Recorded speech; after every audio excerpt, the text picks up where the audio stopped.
Bonjour à tous, car c'est un bonjour que le lundi 3 juin qui marque le 13e épisode des lundis de motivation. Bienvenue à tous les nouveaux qui nous ont rejoints entre-temps. Petit à petit, le cercle s'agrandit et merci beaucoup à tous les fidèles qui se connectent inlassablement pour écouter ce moment particulier qui est le lundi de motivation afin d'y puiser qui un peu d'inspiration, qui de l'énergie pour aller de l'avant pendant les 7 jours qui suivent. Le thème de l'épisode 13 se présente sous la forme d'une question. Attention! Pourquoi certains d'entre nous sont capables de programmer leurs vacances et incapables d'en faire de même pour tracer les étapes du chemin qui va les aider à atteindre leurs rêves ou à réaliser leurs projets? Vaste programme. Mais avant d'aborder le sujet, je vous propose de voir le rituel qui nous permet de mettre la date du jour en avant à travers un site. Et là, je suis devant le Huffington Post, sur lequel je me suis arrêtée parce qu'il fait sa une sur les poussins et l'auto-entreprise qui a quelques problèmes et je suis largement concernée. Mais ce n'est pas le propos du jour. Nous avons d'autres chats à fouetter ce matin. Justement, pour revenir à nos moutons, nous sommes au début du mois de juin et la première vague de vacanciers va partir et nombreux sont ceux qui ont préparé leurs vacances avec grand soin depuis parfois la fin des vacances de l'année dernière.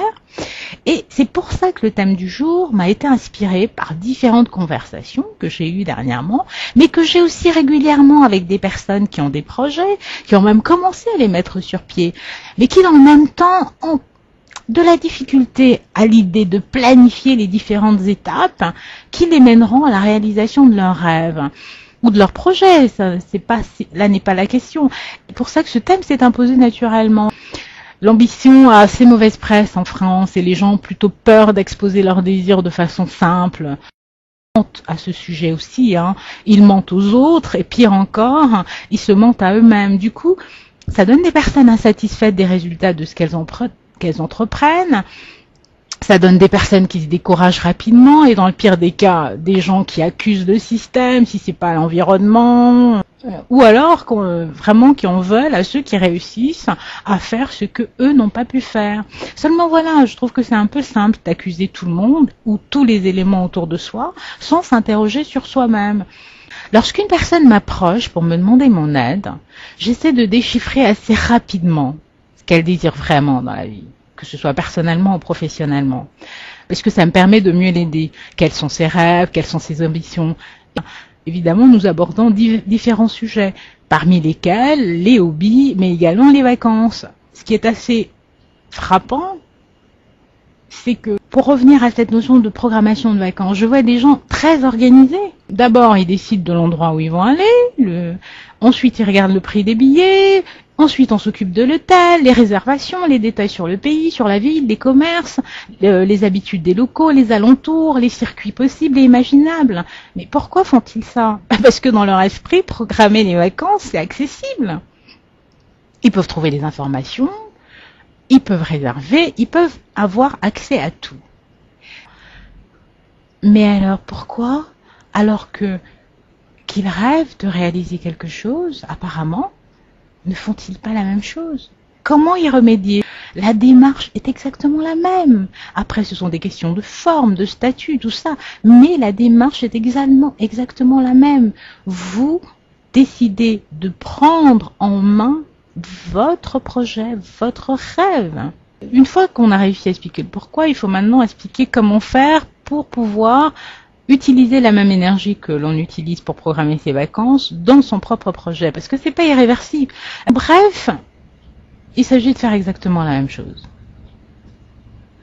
Évidemment, si vous vous reconnaissez pas du tout dans le type que je viens de décrire, c'est-à-dire que vous préparez rien à l'avance de toute façon, que ce soit les vacances ou le reste, votre moteur c'est l'aventure, on verra bien demain, et puis si ça marche pas ça, j'essaierai autre chose, on y va au petit bonheur à la chance. Ok, si vous êtes plutôt dans cette démarche-là, effectivement vous n'êtes pas concerné par ce que je suis en train de dire, mais vous pourriez essayer pour voir.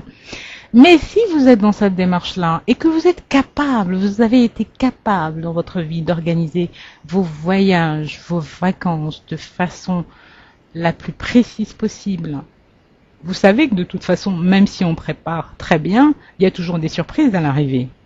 La description de l'hôtel ne correspond pas tout à fait à ce qui était dit. Oui, il y a bien un climatiseur, mais il fonctionne 2 fois sur 3. Il fonctionne 2 fois sur 5. Vous voyez ce que je veux dire? Ben là, c'est pareil. Que ce soit sur le plan professionnel ou personnel, le projet que vous avez à cœur de mener, le rêve que vous avez envie de réaliser, c'est exactement la même chose.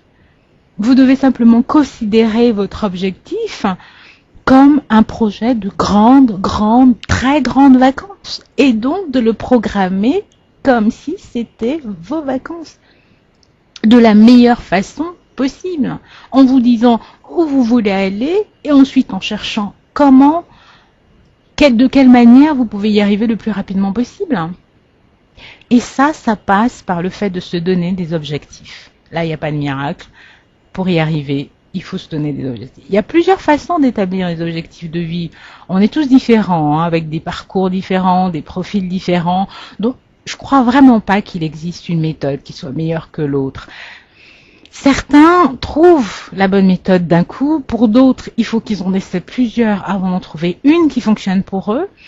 Et certains sont en chemin depuis un moment et n'ont toujours pas trouvé la meilleure méthode pour eux. Ce que je veux partager avec vous, c'est la méthode que j'utilise, celle qu'on a établie avec mes coachs depuis le mois de décembre dernier, parce que c'est à ce moment-là que j'ai eu à redéfinir mon chemin, mes projets, ce que je voulais réellement et comment faire pour y arriver.